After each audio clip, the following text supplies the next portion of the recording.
Welcome back to another episode of Cooking with Care. I'm your host, Kevin Resigno, and today's topic is obesity. There's a good chance that you or someone you know falls into the category of obese. According to the CDC, as of 2018, 42.4% of Americans fall into this category. The CDC has also produced a map which demonstrates how obesity prevalence has increased state by state over 8 years. Personally speaking, I've been hearing about the growth rate of obesity for as long as I can remember. Through school, we're taught about it, and it doesn't seem like there's been any change or trying to stop and reverse the trend. To start off, what is obesity? It is calculated by a formula called body mass index. If you are unaware or unsure what category you are in, I have linked a calculator in the description below.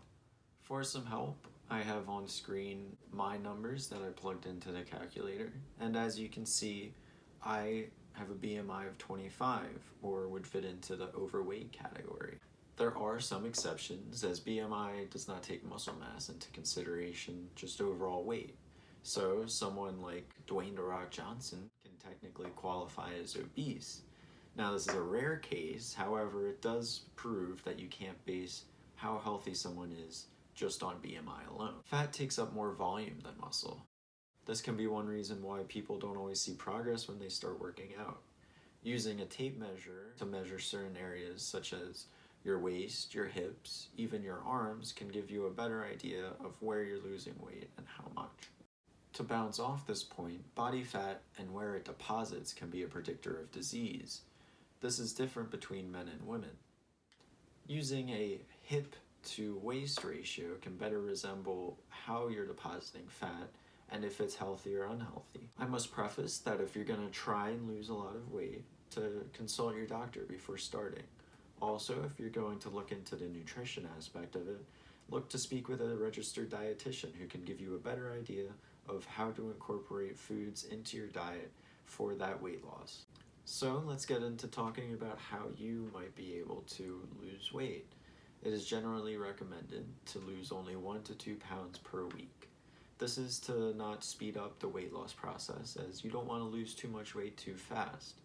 One of the things with weight loss is you can easily bounce back and gain any weight you lost. It is more of a lifestyle change in order to keep the pounds off. A good mentality to have when going on a weight loss journey is to be a skeptical optimist. You want to have positive reinforcement, and that can come in the form of starting your routine by taking a picture of yourself before, and then throughout each week, take another picture. Progress pictures, as some people post about, but these can give you an idea of how you're changing physically over weeks as you track your progress.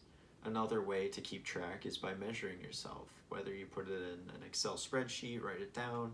Just make sure that you have the specific part of your arm, your waist, your hips that you want to keep track of. These can better improve the morale you have, since some days the scale will just stay the same. And that's okay, because overall the changes you make will in the end show an effect.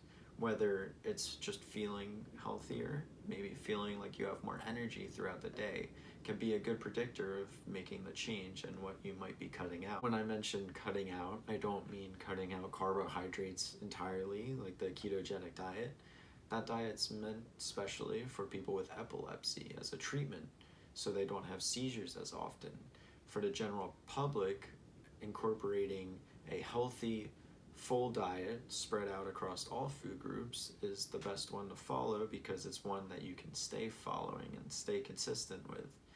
Getting rid of certain food groups entirely can make you have a relapse, go back into eating a lot of that food type, becoming tired if it's carbohydrates, since carbohydrates are the energy source for the body. So imagine a car needs gasoline, we need carbohydrates to break down for fuel.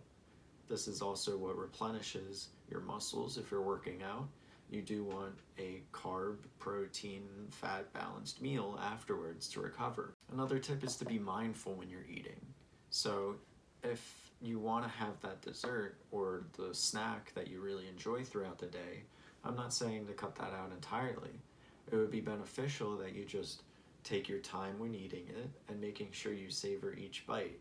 One of the problems these days is that we get distracted while eating, whether it's watching TV, videos, something that just takes your mind off of what you're actually doing, how much you're actually eating. It takes 20 minutes for the body to feel full or satiated. In order for you to better control what you're eating, you first have to know how much and exactly what you are. So that's by either using an online app to track your meals, you taking note of the nutrition label and how many servings you're eating, and even taking pictures and just making sure you can reference back to it when you do look up foods.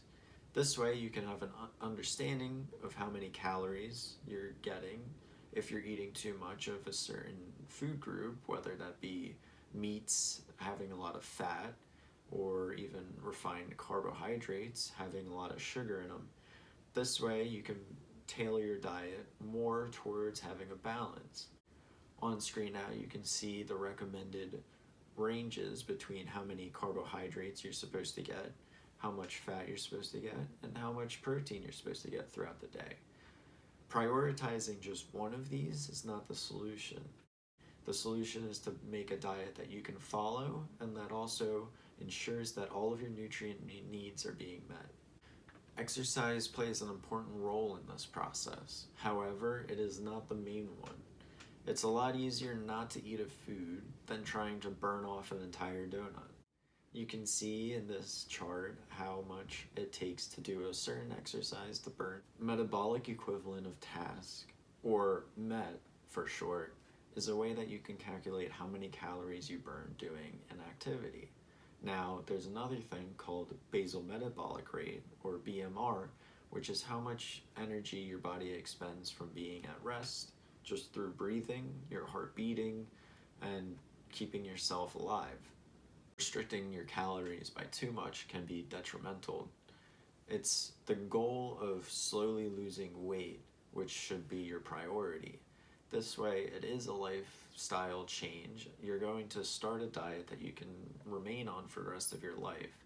This way, you never have to go through this whole process again. It's a tough process and it takes time and energy. Now, how can you make a change? Well, making swaps in different foods and recipes is one great way to lower your calories.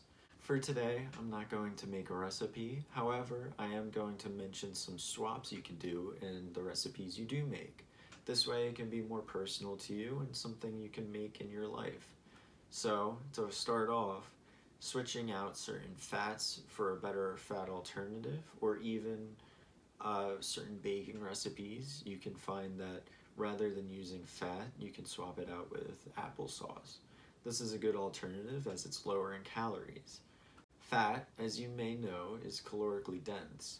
It has 9 kilocalories per gram. That means that it holds more calories in the same amount of weight as something like carbohydrates, which has 4 kcals per gram. Brownies, for example.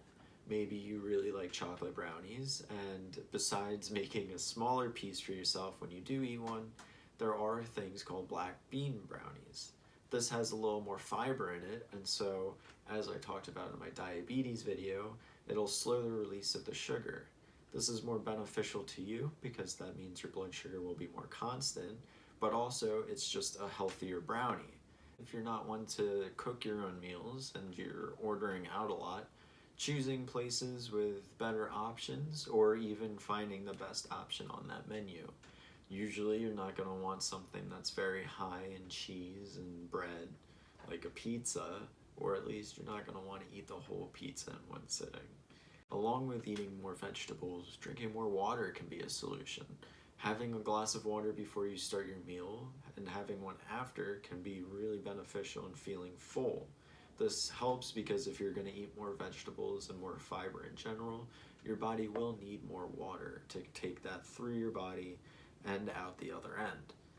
This is to stop any discomfort that you may have, and it's also recommended that you incorporate fiber slowly because it can cause gassiness and some irritability. And the last thing we want is for you to think that the new diet you're going on is going to be bad for you, because it's really in the end going to be beneficial. Fiber helps feed the microbacteria in your gut.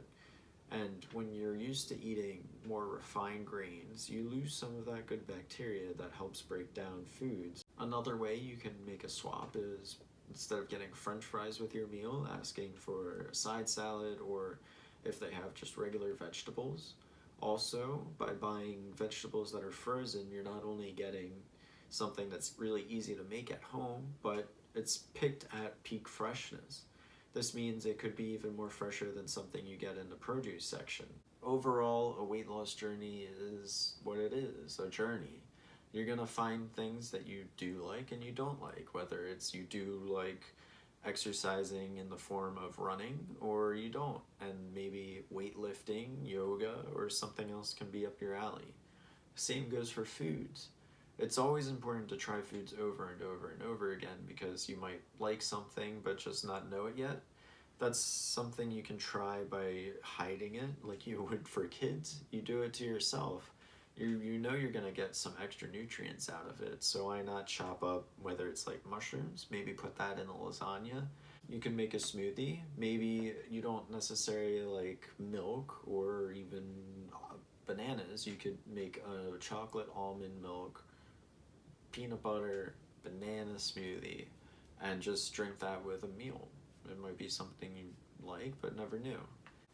Obesity is just a name, and you're a person, and you can do anything you put your mind to, especially with the support of friends and family.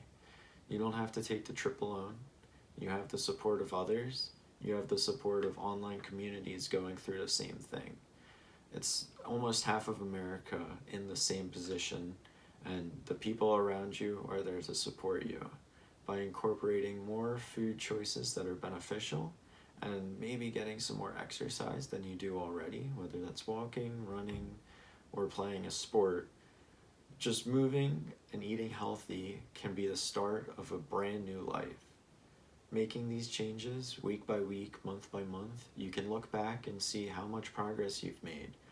Thanks for joining me on another episode of Cooking with Care. I know I didn't make it to the kitchen today, but I think you got some recipe swaps cooking up there. Please try anything, and if you do make something or make a swap, leave it down in the comments below. Thank you.